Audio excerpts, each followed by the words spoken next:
मतदारसंघातलं एक कुणाचं तरी भाषण मी ऐकत होते, बहुतेक त्यांची मुलगी किंवा अजून कोणीतरी असेल.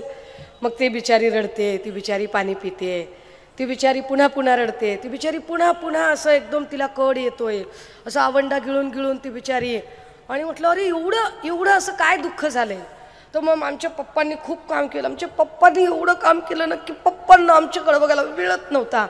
कशासाठी माय एवढं करायचं, पप्पांना घरी बसं म्हणायचं, एवढं कशाला.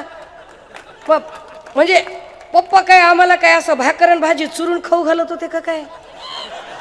हा का पप्पा आमच्या घरात येऊन भाकरी थापत होते का, आमचा कापूस वेचत होते का, आमचं सोयाबीन खुरपून देत होते?